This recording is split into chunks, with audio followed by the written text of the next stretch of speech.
बच्चों, आप सभी का स्वागत है हमारे YouTube चैनल पर जिसका नाम है सनक फॉर फिजिक्स। बच्चों, आज के लेक्चर में हम देखेंगे कैसे किसी अष्टाधारी संख्या को दशमलव संख्या में रूपांतरित किया जाता है। इस रूपांतरण के लिए हम वही सूत्र का उपयोग करेंगे जो हमने देखा था द्विआधारी संख्या को दशमलव संख्या में रूपांतरित करते समय। तो अगर आपको वो वीडियो नहीं देखा है तो इस वीडियो के डिस्क्रिप्शन में मैं उस वीडियो का लिंक दे दूँगा, आप एक बार उस वीडियो को देख लीजिए। और यहाँ पर मैं उस सूत्र को एक बार रिकॉल करवाता हूँ। तो मान लीजिए कि x3, x2, x1, x0 point x-1, x-2, x-3 एक कोई संख्या है। यह द्विआधारी संख्या हो सकती है, अष्टाधारी संख्या हो सकती है, षोडशाधारी संख्या हो सकती है। कोई संख्या है जो कि इन अंकों से मिलकर बनी है x3, x2, x1, x0, x-1, x-2, x-3 इन अंकों से मिलकर ये संख्या बनी है। और यदि y उस संख्या पद्धति का आधार है जिसमें ये संख्या लिखी गई है, यानी मान लीजिए अगर ये द्विआधारी संख्या होती तो y का मान 2 होता, अगर ये अष्टाधारी संख्या होती तो y का मान 8 होता, षोडशाधारी संख्या होती तो y का मान 16 होता। तो इस संख्या का दशमलव रूपांतरण इस सूत्र से दिया जाएगा x3 into y cube plus x2 into y square plus x1 into y plus x0 into y की power 0 plus x-1 into y की power -1 plus x-2 into y की power -2 plus x-3 into y की power -3। अब बच्चों, कैसे आप पता करेंगे कि x3, x2, x1 की वैल्यू क्या है? तो आइए देखते हैं। इसको समझने के लिए मैं यहाँ पे एक एग्जाम्पल लूँगा और एग्जाम्पल के लिए मैंने एक अष्टाधारी संख्या ली है।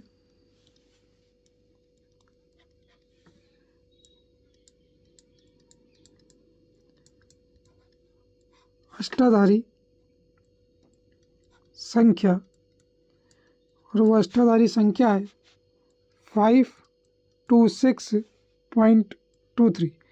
यह एक अष्टाधारी संख्या है जिसे हम दशमलव संख्या में रूपांतरित करना चाहते हैं। तो बच्चों, सबसे पहले इस संख्या के अंकों को लिखें। 5, 2, 6 दशमलव जो बिंदु है अष्टाधारी बिंदु 0.23।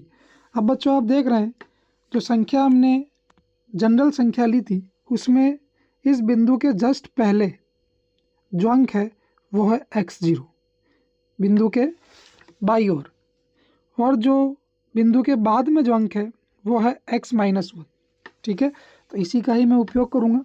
इस बिंदु के जस्ट बाई ओर या पहले जो अंक है वो x0 है, तो यहाँ पर जो 6 है वो आपका x0 होगा, ये आपका x1 होगा, इसके पहले वाला x2 होगा।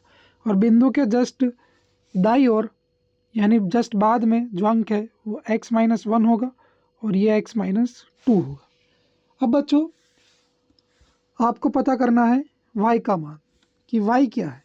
तो y जो है बच्चों वो उस संख्या पद्धति का आधार है जिसमें संख्या लिखी गई।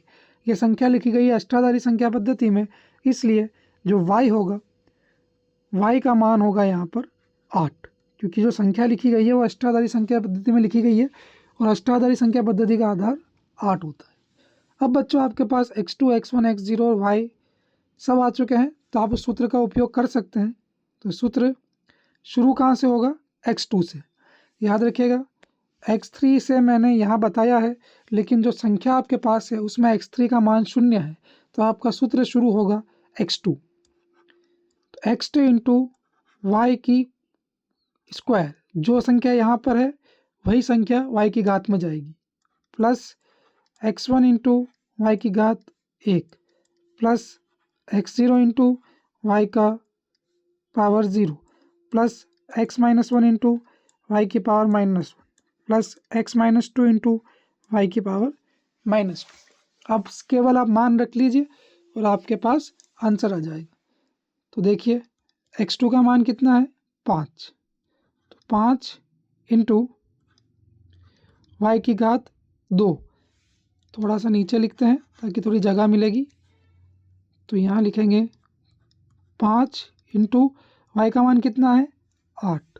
तो 5 इंटू 8 का स्क्वायर प्लस x1 कितना है? 2। तो 2 इंटू वाई की पावर 1। x0 कितना है? 6।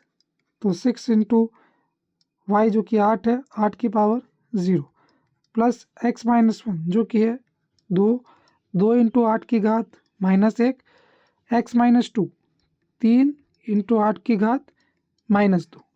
ठीक है बच्चों, अब इसको केवल हल करना है और हल करना बड़ा आसान है, आप खुद भी कर सकते हैं, बड़ा सिंपल है। देखिए सबसे पहले 5 × 8 का स्क्वायर जो कि होता है 64 प्लस 8 की घात 1 जो कि 8 के बराबर होती है, 6 × 8 की घात 0, 8 की घात 0 1 के बराबर होती है, 8 की घात -1 इसको लिखा जाता है 0.25 और 8 की घात -2 इसे लिखा जाता है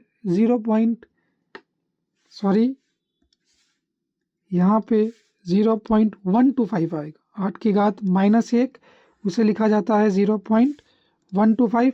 तो बच्चों इसका आप भी ध्यान रखना, ये सिली मिस्टेक्स है जो कि हमको आंसर गलत करवाती है।